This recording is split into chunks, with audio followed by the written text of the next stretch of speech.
what I'll do is it's going to be going down the list, 1, 2, 3, and 4. So is 1 a true statement? And the way that the results look right now, it's kind of all over the place as far as what you've chosen to be true. But yeah, I'll just go through.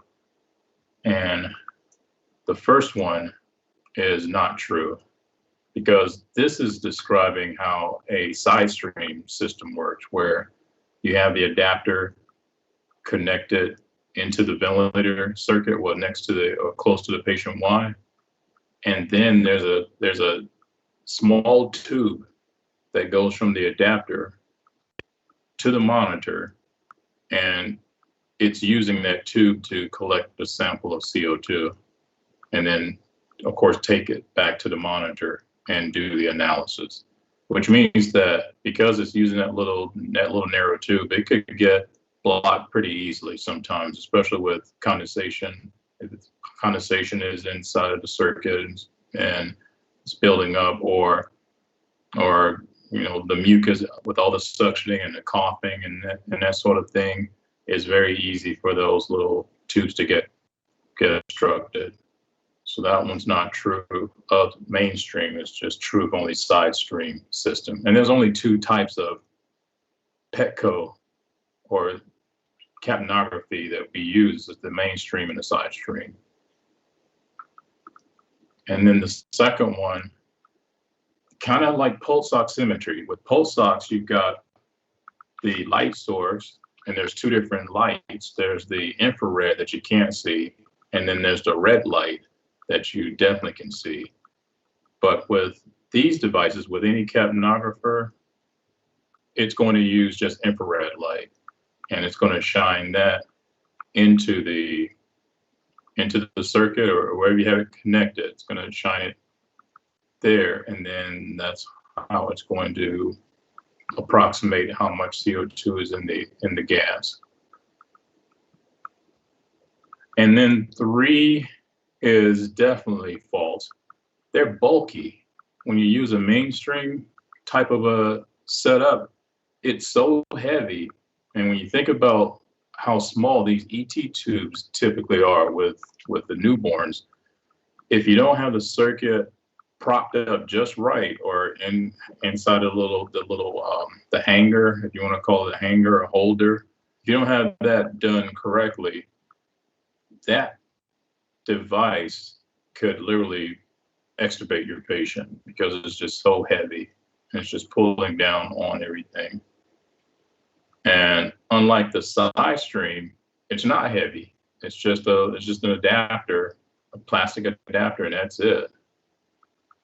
But then we'll see. I'll just show you a picture. I'll show you a picture here in just a second. But they are going to be placed as close to the ET tube as possible, because the goal is to try to measure the CO2 in the exhaled breath.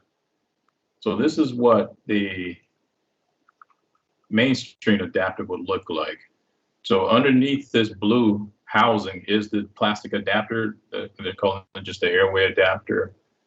And then you clamp this down on top of it. The infrared light is being transmitted from here through the adapter. And again, this is pretty heavy. But this is probably the most common that you're going to find being used for the ventilator patient. And that's it. You can only set up a mainstream system with an ET tube. With a side stream, it could be a ventilator patient, or it could be someone who's not intubated. You just set up a side stream system to be used with either a mask or a nasal cannula, like we saw in the previous chapter, at the very end of the last chapter, when we were looking at transcutaneous monitoring, and then Petco was mentioned. And then I had a picture of the little nasal cannula with the little adapter on the end of it that sits right over the philtrum. And that's an example of a side stream type of system. Okay, now this is how it turned out.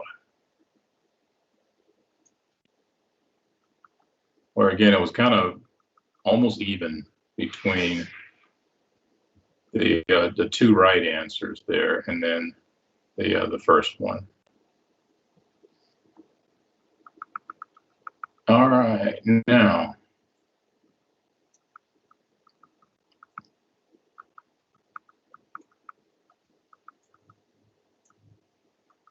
so just to start with some terms here, when we say low frequency, we're talking about mostly like your conventional ventilators. And you'll find that different manufacturers are going to have different ranges as far as what the machine is capable of reaching, but it won't matter no matter what model ventilator it is. If it's considered, let me say it this way, if it's been FDA approved for just low frequency ventilation, they cannot have it where you could set a frequency of more than 150 breaths per minute.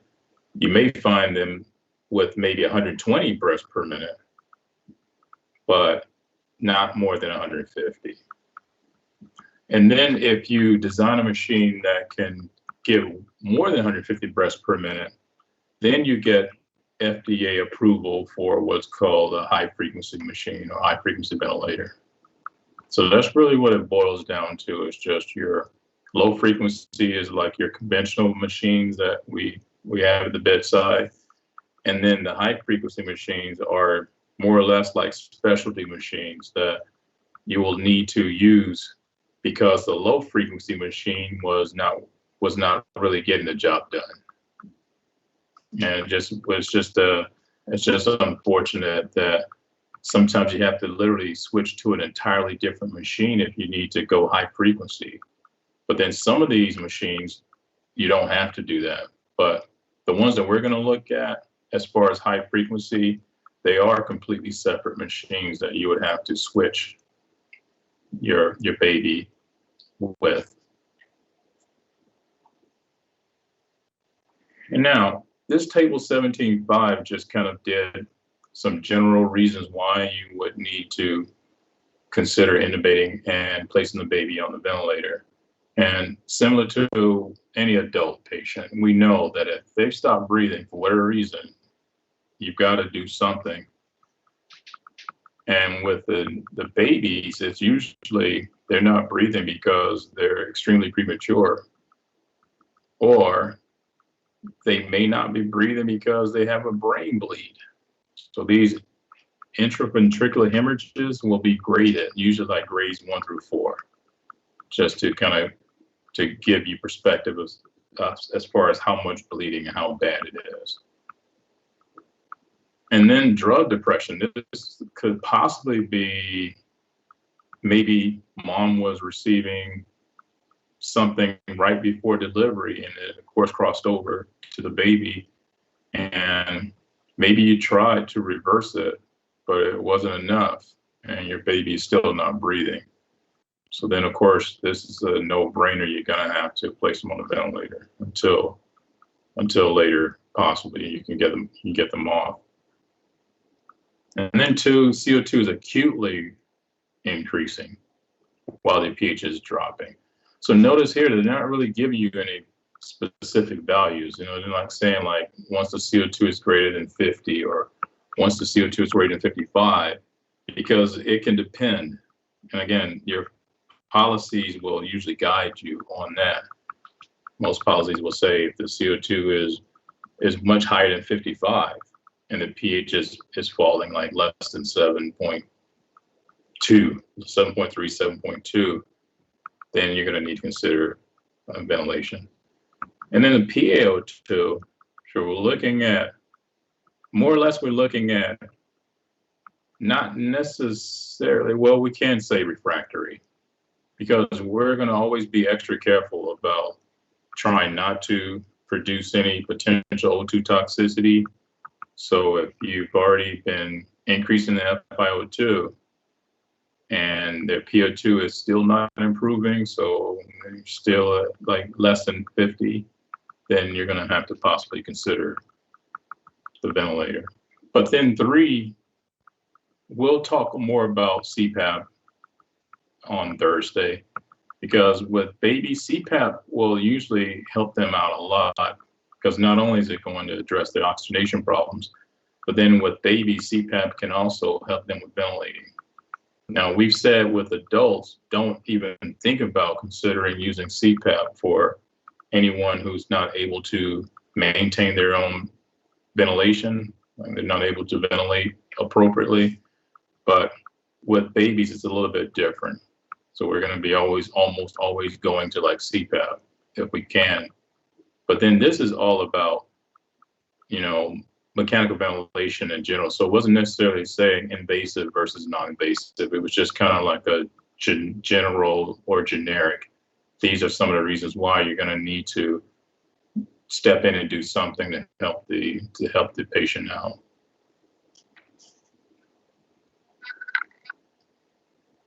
So now our objectives are also the same across the board. You're going to always try to, if you can, improve the overall minute alveolar ventilation. With babies, you don't typically have volume control. You're going to mostly use pressure control, because with pressure control, you are controlling the pressure and it's safer, which means that you don't know what you're going to get for volumes. But even still, you're going to adjust your pressures to try to ensure that you're maintaining a decent minute alveolar ventilation, or just a decent minute ventilation for the patient. And then along with minute ventilation, if you are providing enough, then that should take care of any type of like hypercarbia. And then if you're improving ventilation, then you're probably going to be improving oxygenation at the same time.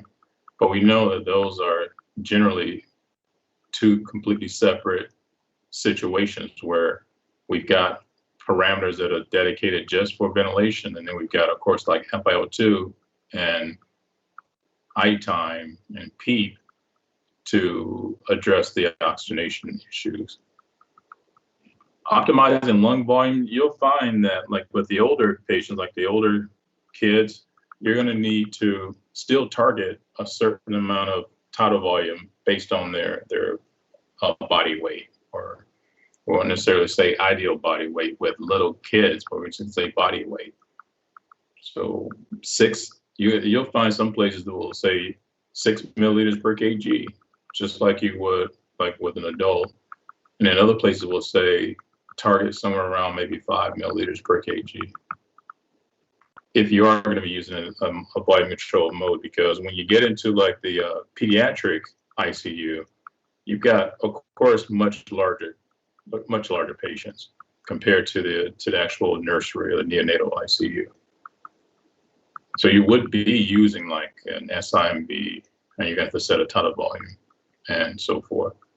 But then in some places, they'll even try to do volume control with the very small babies.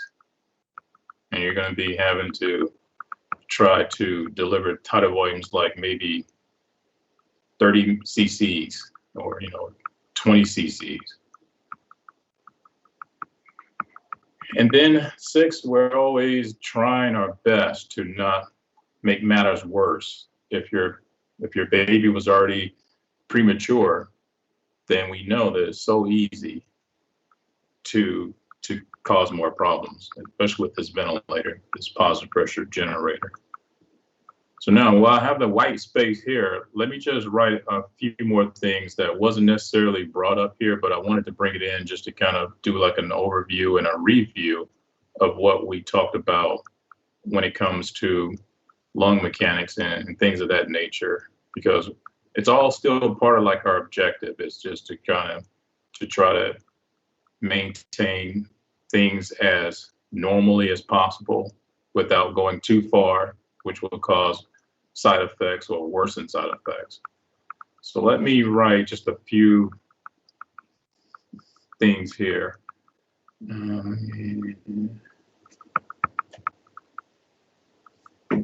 going on here? I think I know what's going on. Give me just a second. It's a tablet problem here.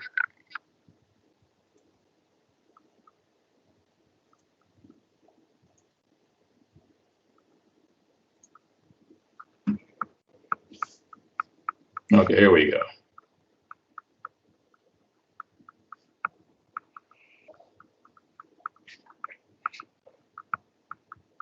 I'm going to just call this lung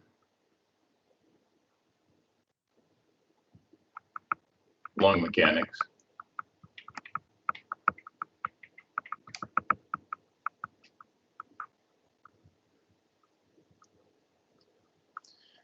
Okay, so let's start with just lung compliance. And they'll usually just abbreviate this like CRS. You'll probably see it being mentioned that way in a lot of different places. So unlike the adults where we were focusing on two different types of compliance, we were looking at static compliance and dynamic compliance. While it's true that these are still two different types of compliance that are happening while you're delivering this breath, as far as how the lungs are behaving and how they're receiving this volume of gas.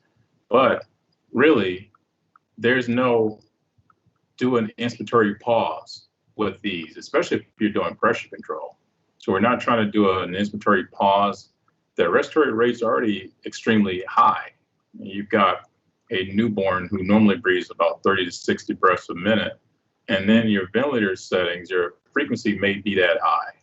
So there's no really time to do a breath hold anyway to try to see what the plateau pressure is and et cetera. So they use other models to try to figure out exactly what's going on with lung compliance. And that's why they just usually kind of group it together and say that the compliance of the respiratory system, which is just CRS, is approximately, we're going to say healthy lungs. So for healthy lungs, it's about 2.5 to 5 milliliters per centimeter of water.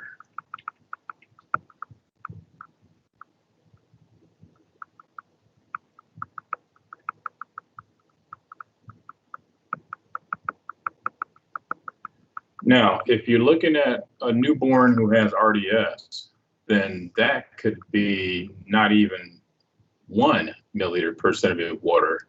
We're looking at like half a milliliter per centimeter of water if you're thinking about those type of stiff lungs.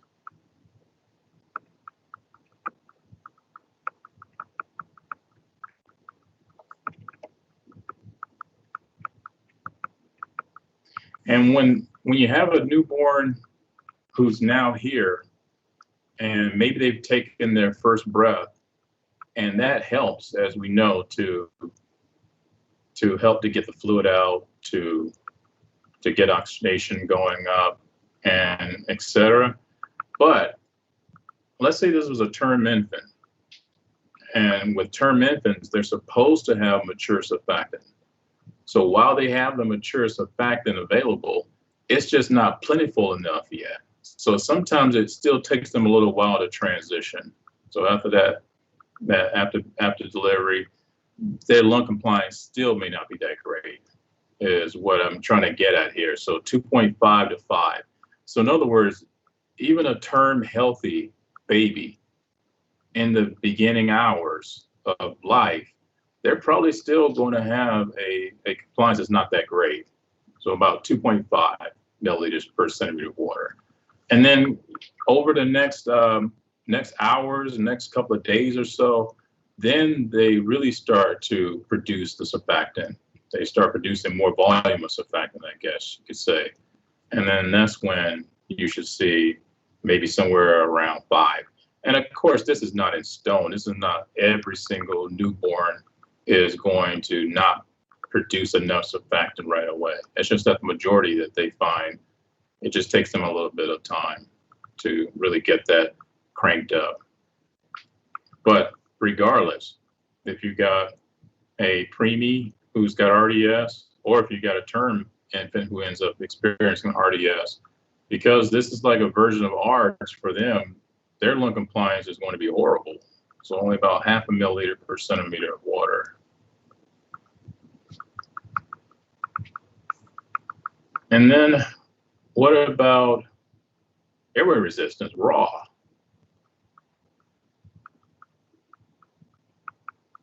So for newborns, you think about what's going on with their airways. There's going to be a lot of resistance. There's going to be a lot of turbulence and et cetera. So for them, and they're intubated. So they're intubated with an ET tube that's only about as big as a coffee stirrer.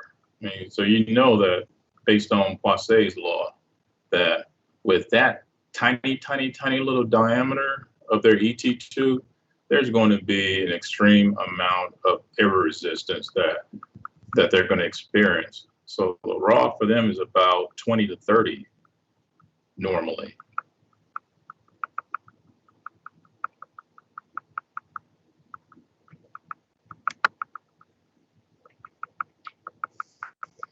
And now that we're at this stage, we probably can come up with a definition for raw that will kind of take in consideration everything that we've seen when it comes to the things that affect your air resistance and what do we do to try to fix it and things of that nature. So really, if we wanted to come up with some kind of definition that would do the job here, we could say that raw or air resistance, and when it comes to what the ventilator is doing and what the patient is doing, and the goal is to ventilate them and get the gas into the lungs and then hopefully exhale it all back out. Let me write raw is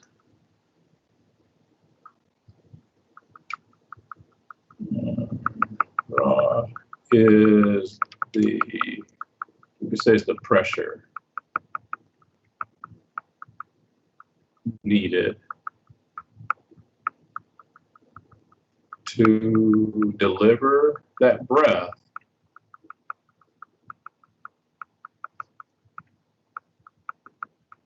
and here's the thing, it's going to have to be from the perspective of flow.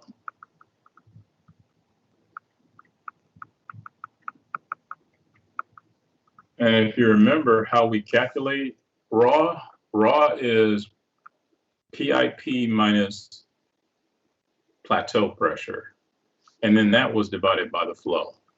And we always have to assume that when we do any calculation with raw, that we are using a square constant flow pattern, not a ramp, but an actual constant square flow.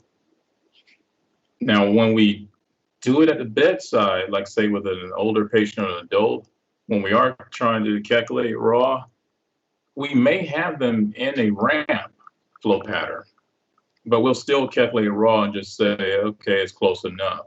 But we'll know in our minds that really the formula was designed to take in consideration only a constant flow, and that's it. Not a hit your peak flow initially and then slowly decrease over the breath.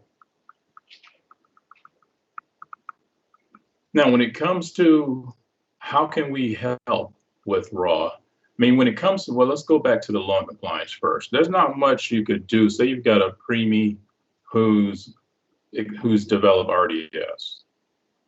And our go-to is to give surfactant.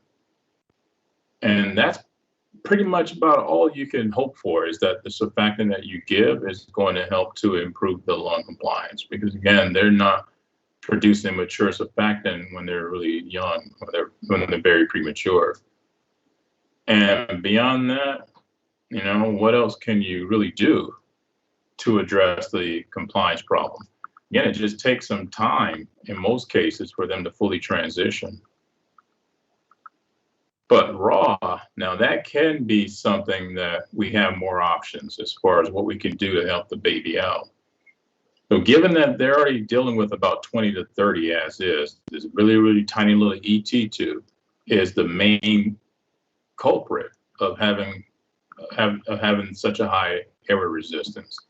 Now, because of the ET tube being so small, is there anything that you think we could do with that ET tube to try to minimize the raw?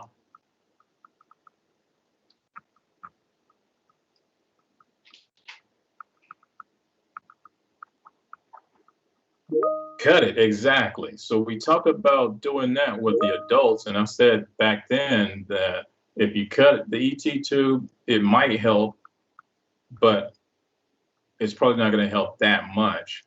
But sometimes you'll still do it because it's kind of like one of those, I've tried everything else, so why not? But with babies, it makes a world of a difference. If you can get those ET tubes cut down, that's going to take away a lot of their their resistance right there. And then at the same time, if you're cutting that ET tube, you're also cutting down on their dead space. As you know, mechanical dead space is there because of the ET tube and the ventilator tubing and et cetera. So for newborns, they usually have, to begin with, they already have a little bit more anatomical dead space than we do. So with us, we estimate, say, about a pound, a milliliter per pound for our anatomical dead space, which is about, I mean, it's 2.2 pounds in a kilogram. So you can say like 2.2 kilograms per milliliter. Or 2.2 milliliters per kg is what I guess I'm trying to say. So for newborns, it's a little bit more than that. Not much more, but a little bit more. If we say about 2.2 for an adult, then we're looking at somewhere maybe around about 3 for the newborn. But if you cut that ET tube and cut down on that mechanical dead space, then that's going to overall help them out in the long run as far as ventilation goes. So cut the ET tube is a good strategy for trying to help them with this raw, and then anything else. Now we're going to think beyond. So ET tube. Now, what are some other things that should come to mind when it comes to the baby's raw is really high, or the baby's raw has been getting higher, and what can we do to possibly to help them out?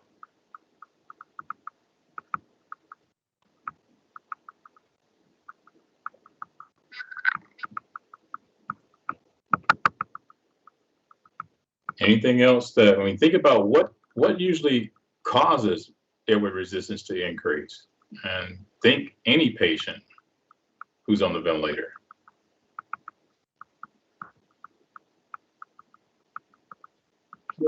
Suction, exactly.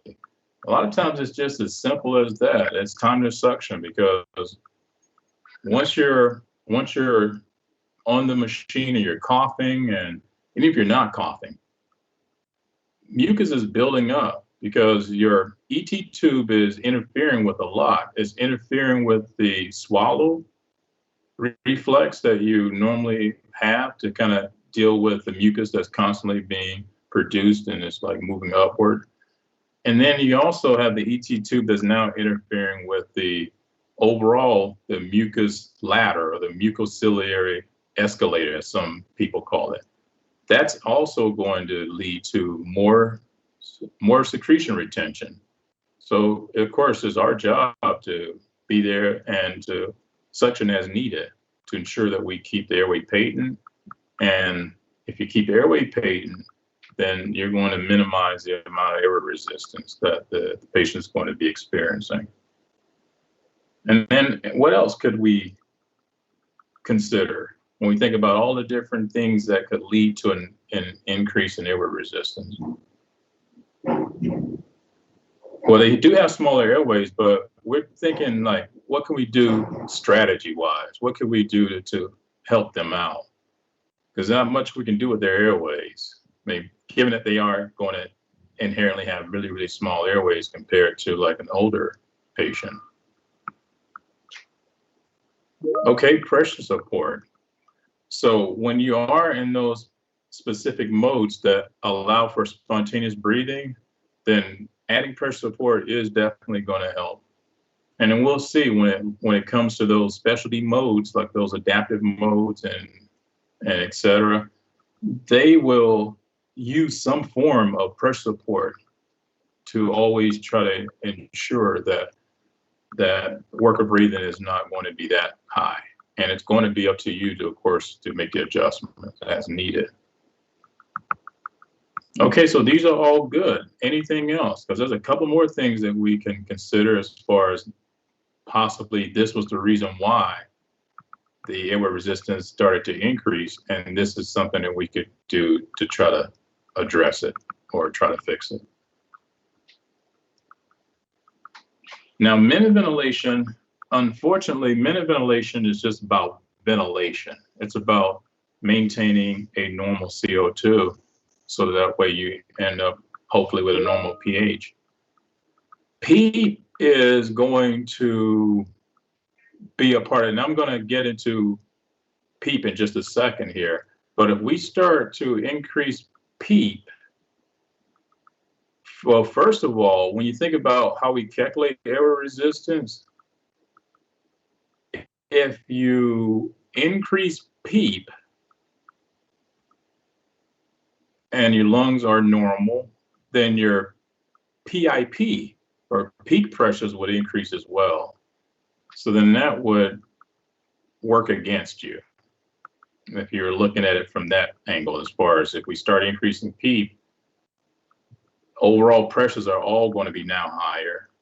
And then you calculate raw, and that value will probably end up being higher as well. So let's reserve PEEP for our oxygenation problems. So now let's get back to these airway issues. So we know that they, of course, got smaller airways, and they could build up with mucus pretty quickly. And that would cause raw to go up pretty quickly, and the worker breathing would go up. So then we got to make sure that we're suctioning as needed to keep the airway patent. Now, decreasing the flow, that's something that could help to try to promote more laminar, smooth type of flow delivery. So if you are using a mode that's going to allow you to set the flow rate, that's something that you could consider. What else? So think about, like, on a daily basis, what could be going on with this baby's airways that would cause the raw to increase, and then the baby starts working harder. Right. So that could be a lot of swelling that's starting to happen. And what will we want to give for that reason? So I see racemic, but racemic is mostly for your upper airway swelling. So think like your upper airway, you got stridor, because they're swelling above the glottis. So think above the glottis when it comes to racemic epi. So we're thinking about lower airways, like all of this area down here. So I see steroids, right? So we're going to be thinking bronchodilators to help with relaxing those bronchioles, and then also we're thinking steroids or some kind of anti-inflammatory. Now, I know be something that is going to help with bronchospasm. So let's say that the problem here is bronchospasm and swelling. I know is a pulmonary vasodilator, which means that it's going to dilate the pulmonary vessels. So I know is not meant to really affect the bronchioles per se. But what it's really designed to do is to really get those capillaries, those pulmonary capillaries and so forth, to get them to dilate and bring more blood to that area. Now, true, there is muscle in the small airways. I mean, there's a layer of muscle. But again, when we think about INO, it's mostly for the capillaries. Okay, so inhale anesthetics. So that's something that could be considered. So we looked at the end of that chapter on the gas mixtures.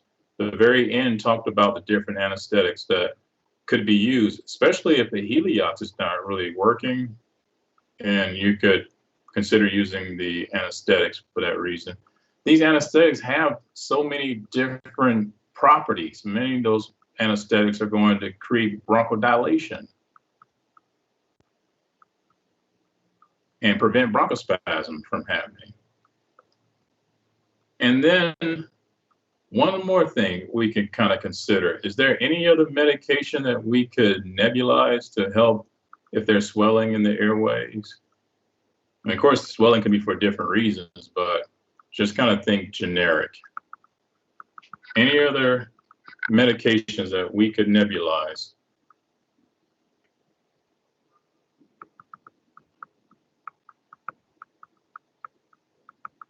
And not necessarily nebulize, but also think, well, yeah, nebulize. Any other medication that we could nebulize? Baby has some swelling going on. Swelling is usually a sign of what type of issue? Why do tissues swell? So really, that's now is two different avenues that we can kind of take here. So when you think about tissues and swelling, what's usually behind it? Why would the body respond that way? Why do tissues swell?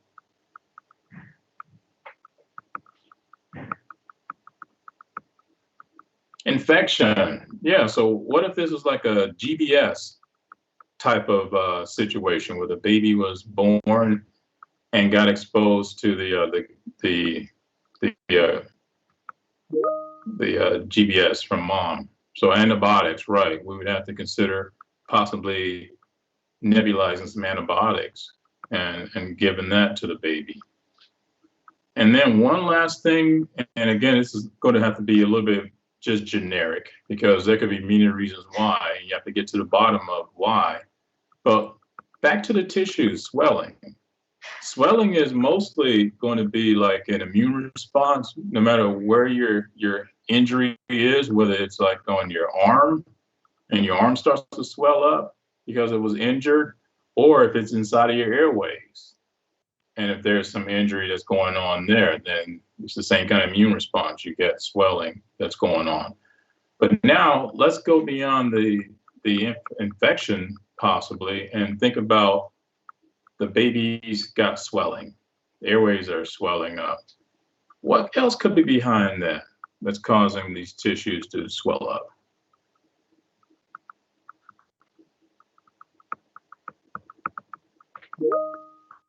Okay, I say histamine. So that's definitely still part of like that immune kind of response, where if you've got something going on and there's some kind of allergic response, then the body is just releasing all these mediators into the bloodstream, these histamines and prostaglandins and et cetera, et cetera.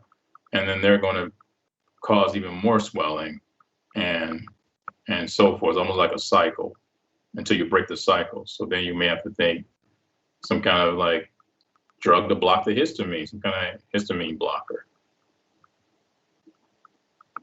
But even still, I'm thinking, is there something that could possibly benefit the baby who's got, let's say the baby's got cardiac wheezes.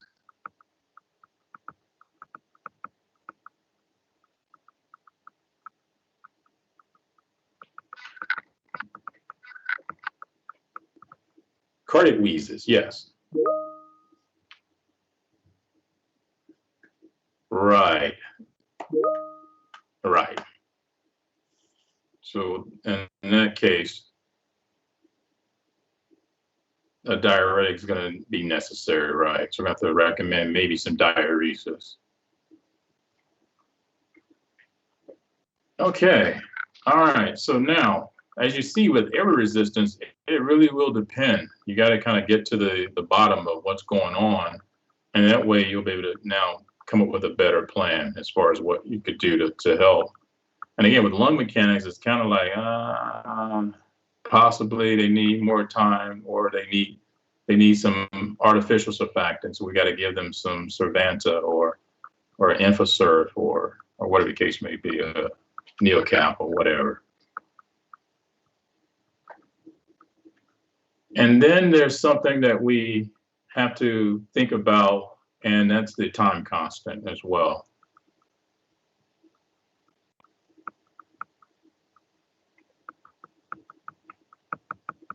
TC, or which stands for time constant, or constant, because it's really looking at two different times.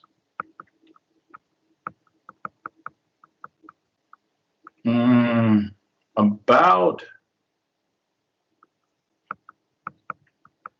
0.5 seconds for most babies. Unless, so here's the unless. So time constant is essentially how long does it take for your lung to inflate about 60% of its max? Or in other words, like if you're delivering a certain amount of volume, how long does it take before about a little bit more than half, about 60% of that volume has been delivered into the lungs? So that's looking at it from like inspiration, and then expiration is the same thing. If you've now just had your volume delivered and now you're passively exhaling, how long does it take for you to exhale about 60% of that volume? So that's why it's kind of looking at both sides of it, inspiration and expiration. Now, back to the RDS. If you got lungs that are that non-compliant, how do you think that's going to affect the baby's time constant? Will that time constant go up or will it go down? I see go up. Will it go up? Because think about it. What is the time constant? What is it trying to tell us? It's telling us this is how long. So it should only take about half a second before your lungs are almost a little bit more than halfway full, at least as far as the volume that you're delivering. So it's about 60%. So then if you've got lung that is very non-compliant, will it take longer for that lung to fill up, or would it take shorter?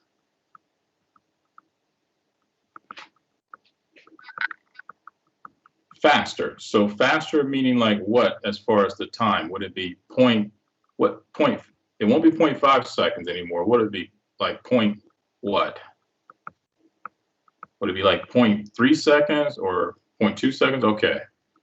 So right, if you've got a lung that doesn't really want to inflate and is very stiff, when the machine is delivering that volume or delivering that breath, it's not going to take that long before that non-compliant lung has now received about 60% of that volume, at least, And what can we say about that? We can say that I just lost my train of thought there. Oh, what I was going to say is, even though there's a shorter time constant with a very non-compliant lung, that doesn't mean that lung has completely inflated like it's supposed to. So you think about ARDS or RDS. There's areas where it's really bad, and then there's areas where it's not as bad. So then we'll get into a little bit more of the pendulum effect when we talk about high frequency, but that's what's going on with these really short time constants. It's telling you that one thing is like the lungs are probably really non-compliant, and it's also telling you to assume something. It's telling you to assume that even though the time constant is much shorter, that doesn't mean that the entire lung was receiving equal amount of volume. I mean, different areas are going to receive different amounts of gas. And it all comes down to the path of least resistance. Gas only wants to go where it's easier to go. It doesn't want to go where it's hard to go. Same goes for liquids. When liquids they've got something that's like a little tiny stream of water that's going down a path. If that water meets resistance, it's going to automatically try to go in another direction where it's easier to go. So gas flows the same way that liquids flow, and they just want to go where it's easier to go. And we always say that that's the path of least resistance that they take. So now, what kind of problem would you be thinking if your time constants are increasing with this baby?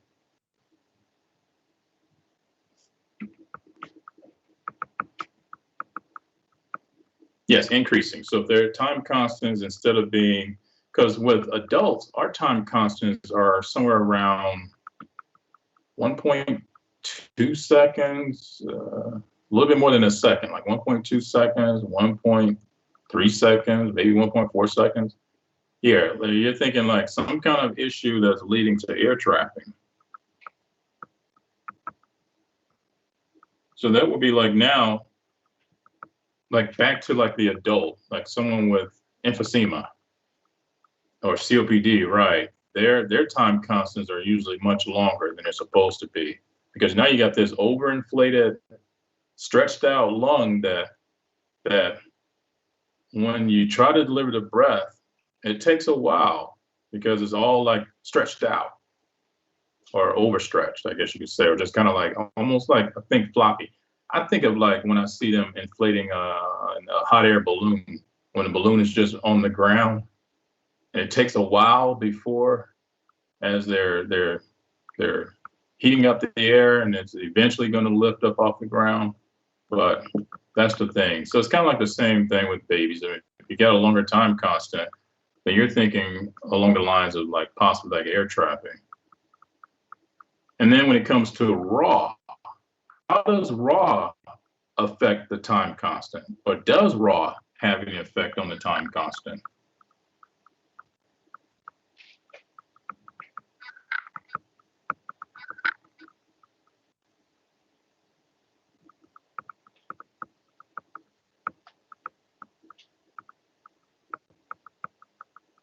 Could it be that raw, if it changes, it's going to automatically mean that your time constant is going to change as well?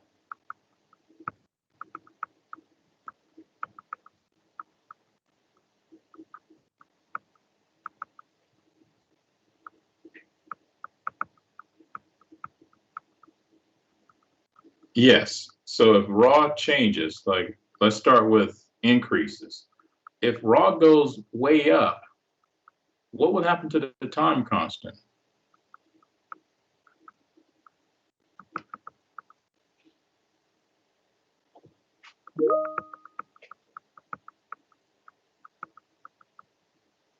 Okay, so more turbulence for sure with an increase in raw, but how would it affect the overall time constant? Would it cause that to increase or decrease? Because remember, time constants are looking at really both sides of the breath. They're looking at inspiration and expiration. So, right, if your raw is now increasing, your time constant is going to increase as well, especially when you think about exhalation. You've got someone who's got really, really narrow airways who are probably prone to air trapping. Exhalation is always passive with conventional ventilation. And as they're trying to exhale, then it's taken a long time before everything ends up being emptied out. And time comes to just looking at like the point when about half or a little bit more, like 60% of that breath has been exhaled out. Or even delivered, because it's going to work the same way on inspiration. If there's more air resistance, time constant is going to be longer as well. So raw is the inverse with the flow. So let me see if that works. If flow increases, raw decreases. Is that what you were trying to? Raw is inverse with the flow. If anything, if we had to make that kind of a kind of a conclusion, more flow means more turbulence, or faster flow means more turbulence, which would mean higher raw. So remember our little definition that we wrote here. Raw is the pressure that's going to be necessary to deliver that breath or deliver that gas at a constant flow. So that just means that if you're going to have to, if you're if you're going at a much higher flow rate inside of the airways, it's going to create more resistance. It's going to be more turbulence, and there's more back pressure that's being generated, and so your overall resistance is going to be higher. So again, they have like a direct relationship with each other. Strategy, as you said earlier, if you were to decrease the flow, that will help to decrease some of that turbulence. And then that way your air resistance should not have to be as high anymore.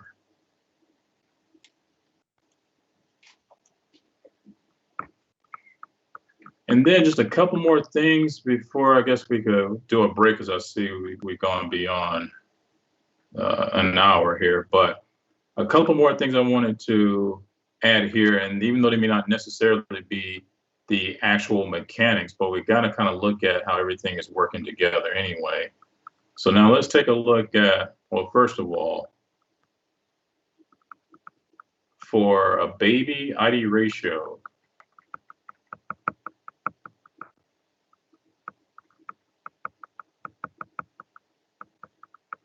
they're about 1 to 1.5, well, not 15.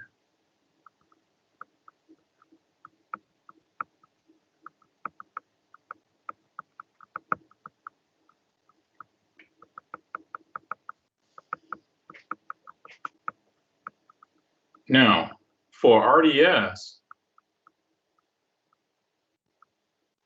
and this is healthy,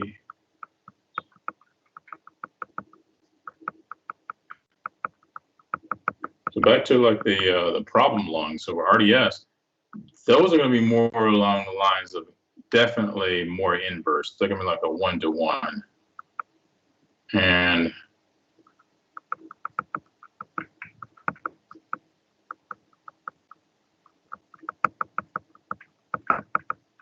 so that means that when we get into the ventilator settings section, we'll talk about, of course, manipulating ID ratios based on like eye time. And when you think about what's going on exactly with the baby at the time, you may want to try to ensure that you're getting a ratio of, again, closer to like a 1-to-1 compared to like a 1-to-2 or like a 1-to-1.5. And it makes a difference. It makes a pretty big difference in a lot of cases when you're having to, say, change your ratio or increase your ratio from a 1 to 1.5 to like a 1-to-1. And I ran out of space over here, but I think I could probably get it down here. Well, let me just write it underneath here, because this will make more sense if I add my last comment that I want to make here. So these like our major lung mechanics. And then when we're trying to make sure that we don't create any problems, any kind of ventilator-induced lung injuries, barotrauma, et cetera,